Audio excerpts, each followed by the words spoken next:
Zitto, questo streaming sta uccidendo il meglio del teatro italiano.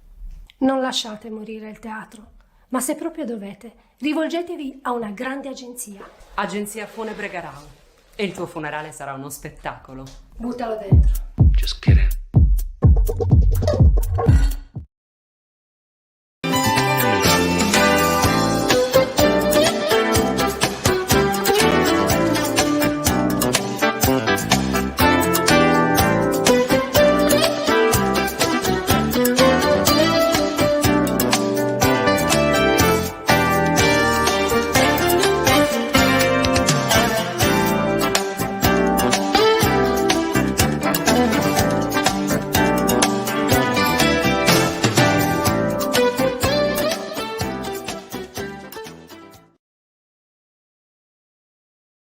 A tutti, benvenuti a questa nuova puntata di Effetto Serra, il talk show su social. Oggi parliamo di politica. Facciamo un po' un ragionamento perché in questo ultimo fine settimana, domenica e lunedì, si è votato in 39 centri della Sardegna per quanto riguarda le elezioni nei vari appunto comuni. 38 i sindaci già eletti, ci sono tanti temi sul tavolo, ad iniziare dal fatto che purtroppo sono state elette solo 3 donne. L'unico comune che andrà al ballottaggio, diciamo così, il nome del nuovo primo cittadino è quello di Assemini e si aspetterà il ballottaggio, il secondo turno, fissato per l'11 e il 12 giugno. Però, dicevamo, solo 3 donne, quindi diciamo ci saranno 36 uomini, anche perché al ballottaggio, per secondo quanto è stato stabilito oggi dalla commissione elettorale per quanto riguarda appunto il ballottaggio di Assemini, ci saranno gli sfidanti saranno Mario Puddu e Diego Corrias. Intanto tra gli eletti c'è da registrare il grande risultato di Mauro Usai, un centrosinistra compatto che ha vinto, potremmo dire ha stravinto contro gli altri due candidati, prendendo, pensate, il 73,55% delle preferenze. Andrea Abis viene riconfermata a Cabras, Gianluca Dessì dopo che si era dimesso ritorna a governare Villa Simius, a Macomeri il sindaco Riccardo Uda, a Tortolì Marcello Ladu, a Oliena Antioco Sebastiano Congiu. Una delle 3 donne sindache è Monica Cadeddu, che è capeggerà l'esecutivo a Decimomannu, Giovanni Maria Milia a Modolo, Moreno Azzei a Pompu, Claudio Palmas a Vidanova Truschedu, Salvatore Masia a Cheremu, Leongelo Milia a Teulada, Serafino Mere a Boroneddu, Salvatore Carta a Sedini, Salvatore Bartolomeo Maras a Mea a Sardo, Francesco Masci a Soddì e Giuseppe Francesco Manna a Palau.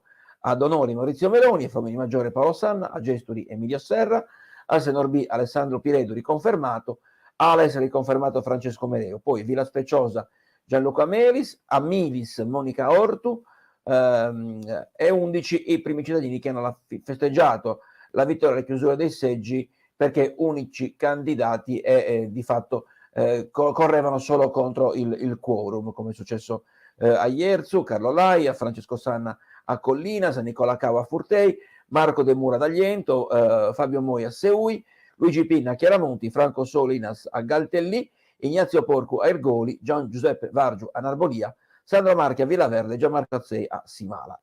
Con tutti questi nomi, però, ci sono degli elementi da porre in essere. Innanzitutto, come sta il centrodestra, come sta il centrosinistra in Sardegna? Beh, di sicuro ci sono tanti temi, dicevamo.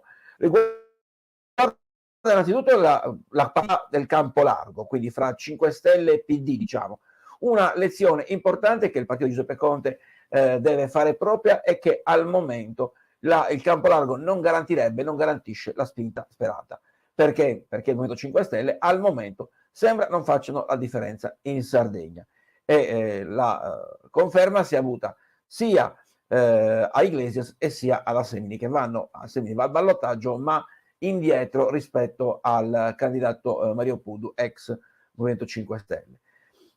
Addirittura a Iglesias si sono camuffati in qualche modo dalla lista civica e hanno corso con il centrodestra, con il cardiologo Beppe Pes, sostenuto da Lega, una parte di UDC con Forza Italia. Ebbene, Pes si è fermato al 20-80%, pensate invece l'unico candidato di Fratelli d'Italia che correva da solo, Luigi Biggio, ha preso appena il 5,65%. bisognerà capire comunque come è possibile che i partiti in generale a livello regionale abbiano un peso, per le dinamiche nazionali ne hanno un altro. Questo è un elemento che sarà fondamentale, perché da qui a qualche mese si andrà alle urne in Sardegna per le elezioni regionali. Innanzitutto il tema principale è quali le coalizioni scenderanno in campo, quali saranno le unioni politiche.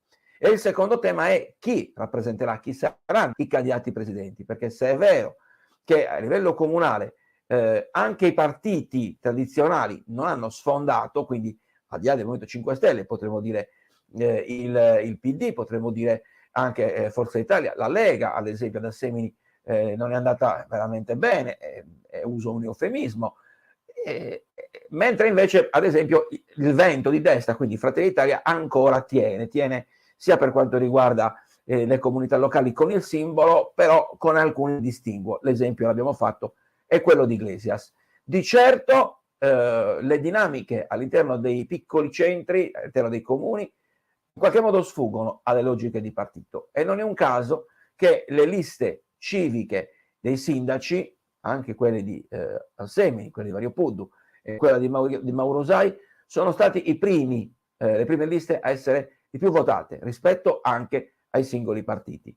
Questo è un elemento molto importante anche da trasferire a livello regionale, e non è un caso che Antonello Peru e Stefano Tunis stiano ragionando nei termini di grande centro formato da tanti primi cittadini. Perché? Perché nel momento in cui io ritengo un candidato si candida con una lista con un simbolo di partito, è evidente che ha da affrontare determinate dinamiche che sono direttivi regionali, direttivi nazionali, il confronto con i referenti, con i leader, una serie di passaggi che sono nella normalità, diciamo, per quanto riguarda la dialettica interna di partito, specie quando occupi posti istituzionali importanti. Viceversa, quando invece vai ad affrontare una situazione, come posso dire, all'interno di liste civiche, quindi di fatto svincolate da logiche di partito, ripeto, naturali e tradizionali, bene, da quel punto di vista il cittadino stesso che si vuole impegnare, vuole metterci la faccia, non è per forza catalogabile, diciamo così, all'interno di una logica di partito, ma è di area. Ecco, il discorso dell'area, questo potrebbe essere un elemento importante in vista delle candidature a governatore della Sardegna, perché è evidente che sia a destra quanto a sinistra il nome farà la differenza in termini sia di appeal elettorale, sia in termini di stimolo per costruire la coalizione da presentare poi ai sardi. Verosimilmente si andrà alle regionali, alle urne, verso marzo, verosimilmente, quindi praticamente in primavera. Siamo a giugno, oggi è già 1° giugno, quindi sta iniziando la fase estiva. Tolti 3 mesi d'estate, i partiti saranno già al lavoro dai primi di settembre per consegnare le liste pronte e le coalizioni pronti. È chiaro che le diplomazie sono al lavoro, è altrettanto chiaro che quello che è emerso dalle urne oggi, ieri, non potrà non essere tenuto in conto anche per quanto riguarda le dinamiche all'interno delle singole segreterie regionali dei partiti, perché è evidente che se Cristian Solinas, faccio l'esempio del centrodestra, dovesse essere il candidato presidente della regione, quindi ovviamente confermato, bisognerà capire gli altri partiti che fanno parte di quella coalizione se possono vantare altre prelazioni o se all'interno dei tavoli regionali e perché non nazionali invece, perché ricordiamoci che ci sono anche altre regioni che vanno a elezioni in contemporanea con la Sardegna, per un gioco di incastri magari appunto la Sardegna viene guidata, diciamo così, dai sardisti, mentre invece in altre regioni magari da Fratelli d'Italia piuttosto che da Forza Italia o da Lega. E questa è una dinamica che ovviamente andrà, diciamo così, studiata sia per quanto riguarda il centrodestra, ma anche per quanto riguarda il centro-sinistra.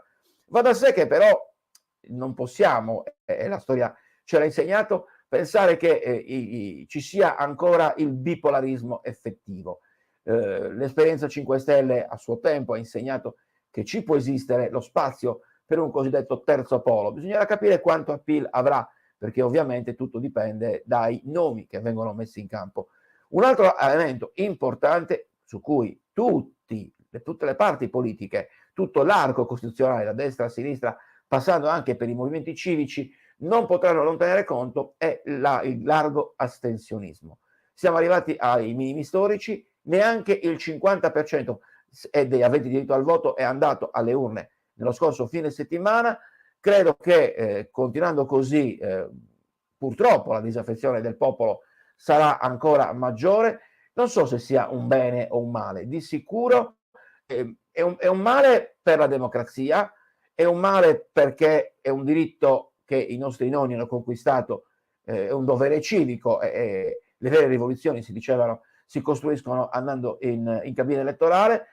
È un bene magari per chi potrebbe riuscire a vincere anche con pochi voti, con poco divario, per il semplice motivo che magari i propri fedelissimi vanno a votare e gli altri magari no.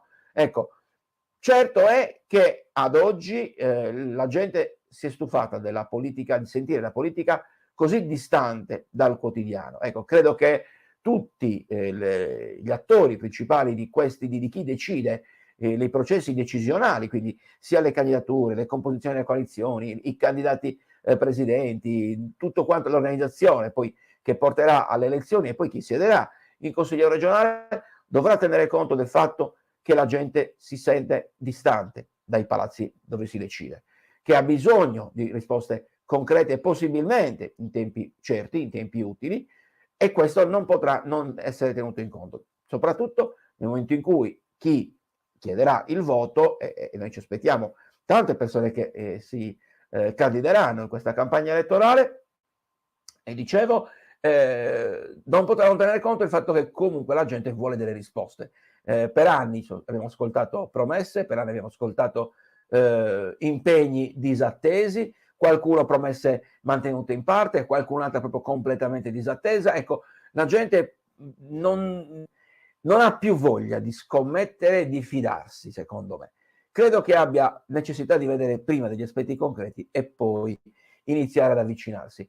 Certo è che la partecipazione alla vita politica attiva, secondo me, debba essere più profonda. Mancano quelle scuole, diciamo così, di politica attiva che possano informare i cittadini su quello che accade appunto nelle varie aule, quindi in consiglio comunale piuttosto che in consiglio regionale o in città metropolitana. Molte notizie passano attraverso i social, ma passano esattamente come qualunque tipo di post, o addirittura passano esclusivamente attraverso i giornali, cioè non c'è comunicazione diretta, e anche questo credo che non faccia il bene della democrazia. Certe dinamiche devono essere trasparenti e soprattutto, ripeto, da qui a marzo ci sarà sicuramente i cosiddetti riposizionamenti. Non è un caso che alcuni partiti hanno perso dei pezzi, stanno perdendo dei pezzi importanti e si stanno andando a ricollocare in altri partiti, in altri movimenti e in altre zone dell'arco politico, ecco, mettiamola così. Non sarà sicuramente il primo, non saranno sicuramente i primi, ce ne saranno tanti altri. Sarà sicuramente fondamentale in questa costruzione delle coalizioni capire il peso che avranno, abbiamo detto, i movimenti civici, quindi chi vorrà magari metterci la faccia senza per forza essere legato a un singolo partito, e soprattutto, dicevamo, la serietà dei candidati. Purtroppo sono passati 30 anni, 40 anni, è brutto dirlo, però facce nuove se ne vedono sempre poche. Credo che non sa se per disamore nei confronti della politica o perché appunto certe candidature, certe dinamiche di candidature vengono in qualche modo gestite in maniera diversa. Certo è che arrivare in consiglio regionale è comunque uno status importante per chiunque, e quindi è una bella corsa, è in termini di orgoglio, di responsabilità, e perché no, è anche un impegno, ma è anche vero che questo impegno è notevolmente ripagato anche dallo status di onorevole, che comunque con tutti i benefit, e non parlo solo di benefit economici, che per carità sono molto importanti, ma proprio, dicevo, lo status symbol di onorevole, di consigliere regionale. Occupare quell'aula significa comunque avere un certo tipo di prestigio, e questo ovviamente non può non avere riscontro anche nei confronti di chi si avvicina a chiedere il favore, ad esempio. Purtroppo questo disamore si sta verificando, la spaccatura e il tessuto sociale e economico è ai minimi storici. Vedremo se ci sarà un colpo di reni della politica in generale in questi ultimi mesi prima di arrivare al voto, perché credo che ne abbia bisogno veramente in maniera profonda. Vedremo ovviamente se poi queste elezioni, dicevamo, della settimana scorsa hanno dato un quadro chiaro, ma io credo che invece sia ancora più confuso, perché se ci si aspettava, è vero, una stravittoria del centrodestra rispetto al centrosinistra, io credo che, fatto salvo che comunque il centrodestra al momento ha vinto molto di più rispetto al centrosinistra per quanto riguarda i comuni in Sardegna, ma possiamo dire anche a livello nazionale, è altrettanto vero però che in questa fase hanno vinto molto di più le liste civiche dei sindaci. Questo non potrà non essere preso in considerazione. Bene, io dopo questa riflessione ovviamente ne riparleremo, cercheremo anche di coinvolgere qualche politico, qualche collega giornalista per capire poi cosa succederà di qui in avanti. Io vi ringrazio per l'attenzione, ovviamente vi do appuntamento non a domani, perché domani è festa ed è festa anche per Effetto Serra, a lunedì con un nuovo appuntamento, anche se ricordo sempre sabato all'intervallo tra Parma e Cagliari ci sarà come sempre l'appuntamento di 45esimo, quindi commenteremo il ritorno della semifinale dei playoff. Grazie ancora, buon proseguimento. Ciao.